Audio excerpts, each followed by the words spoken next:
Students, यहाँ पर एक सवाल अक्सर स्टूडेंट्स के जहन में उठता है कि जब भी हम बाय पार्ट्स इंटीग्रेशन करते हैं जिसका कि फार्मूला ये है कि दो फंक्शंस u और b हों और वो मल्टीप्लाई हो रहे हों तो उसकी इंटीग्रेशन होती है first function as it is, second की इंटीग्रेशन माइनस इंटेग्रल, फिर दोबारा से सेकंड की इंटीग्रेशन और फर्स्ट का डेरिवेटिव। अब स्टूडेंट्स सवाल ये पैदा होता है कि हम लोग फर्स्ट फंक्शन किसको रखेंगे, किसको फर्स्ट फंक्शन का नाम देंगे और किसको सेकंड फंक्शन का नाम देंगे। तो स्टूडेंट्स उसके लिए एक टेक्निक है हमारे पास जिसको हम बोलते हैं आइलेट।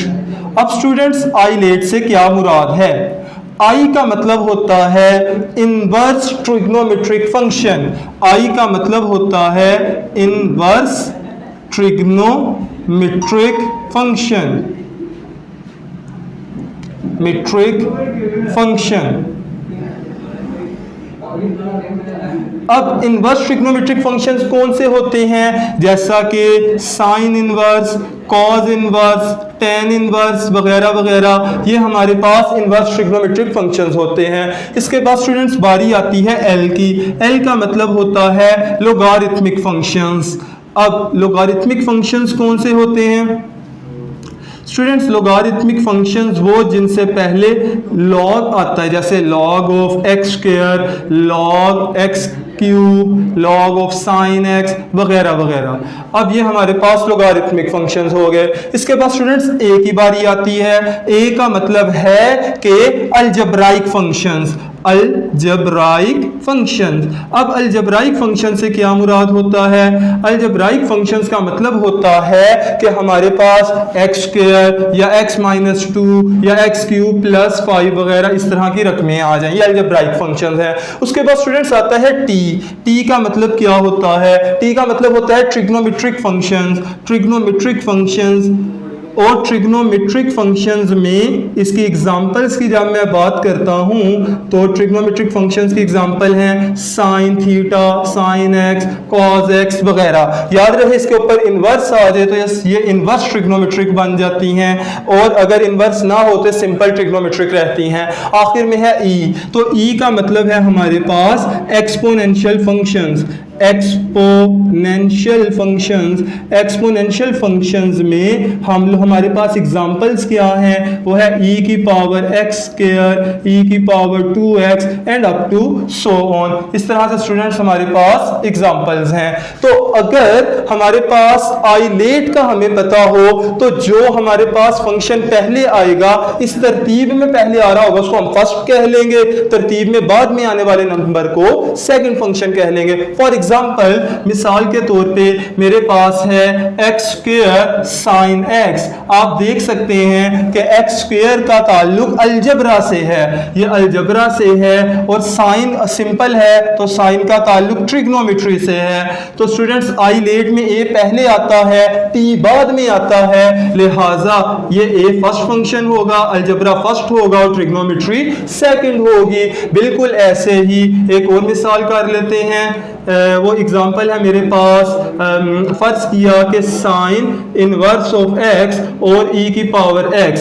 आप देख सकते हैं साइन इनवर्स का मतलब है इनवर्स ट्रिग्नोमेट्रिक फंक्शन, और e की पावर x का मतलब है एक्सपोनेंशियल फंक्शन। x और आइलेट में i पहले आता है और e बाद में आता है, लिहाजा ये फर्स्ट फंक्शन होगा और e वाला सेकंड फंक्शन होगा। तो स्टूडेंट्स यहाँ पर आपने जानना कि जब भी हम लोगों ने बाय पार्ट्स इंटीग्रेशन करनी है तो आइलेट टेक्निक को अपने जहन में रखेंगे।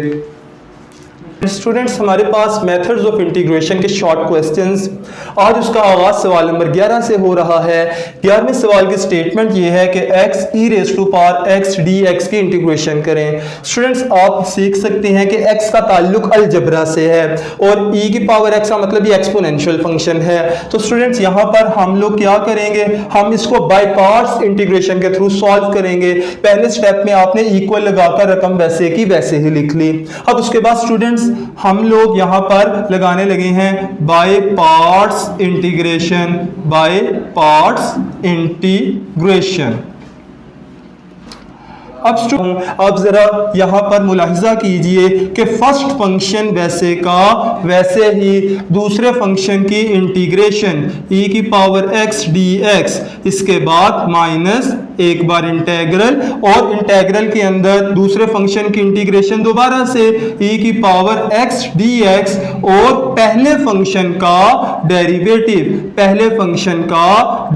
और पहला फंक्शन x है, और उसके बाद आखिर में dx आ जाएगा। स्टूडेंट्स इसके बाद अब आप ये देखिए x वैसे का वैसे ही आएगा, e की पावर x की इंटीग्रेशन e की पावर x ही होती है, माइनस इंटेग्रल, यहाँ पे चूंकि फिर यही वाला जवाब है, यही हिस्सा है तो यही जवाब आएगा, e की पावर x वैसे का वैसे ही, हाँ x का डेरिवेटिव x के लिहाज से 1 हो जाएगा, और आखिर में dx आएगा। अब स्टूडेंट्स ये देखिए x e की पावर x वैसे का वैसे ही, माइनस इंटेग्रल e की पावर x, 1 जार e की पावर x। अब e की पावर x की आखिर में इंटीग्रेशन फिर लेनी है, और हम लोग ये जानते हैं कि e की पावर x की इंटीग्रेशन e की पावर x ही होती है, plus constant of integration c।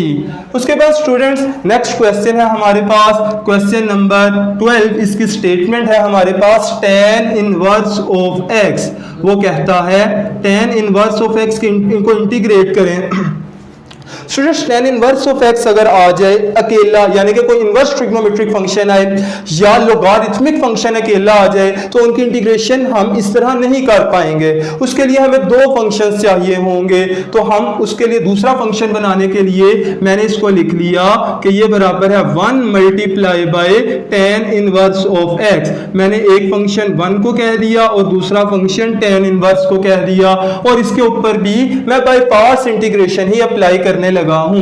मैंने यहां पर लिखना है by parts integration. By parts integration के लिए आप स्टूडेंट्स मैं क्या करता हूं, मैंने ये लिखा कि first function tan inverse of x वैसे का वैसे ही, और 1 दूसरे फंक्शन की इंटीग्रेशन, 1 की इंटीग्रेशन, दरमियान में माइनस, और अब की बात दोबारा से इंटीग्रल में 1 की इंटीग्रेशन, 1 की इंटीग्रेशन, और पहले फंक्शन का डेरिवेटिव, पहले फंक्शन का डेरिवेटिव, पहला फंक्शन क्या है, वो है tan इनवर्स ऑफ x, और आखिर में है dx। अब स्टूडेंट्स ये देखिए tan इनवर्स ऑफ x वैसे का वैसे ही रहेगा, 1 की इंटीग्रेशन तो x होती है, माइनस इंटीग्रल फिर 1 की इंटीग्रेशन x होती है, जबकि tan इनवर्स ऑफ x का डेरिवेटिव क्या होता है, ये 1/1 प्लस एंगल का स्क्वायर होता है। क्योंकि एंगल x है, इसके फर्दर डेरिवेटिव की जरूरत नहीं है। स्टूडेंट्स अब ये देखें आप, यहां पर तो आ गया है x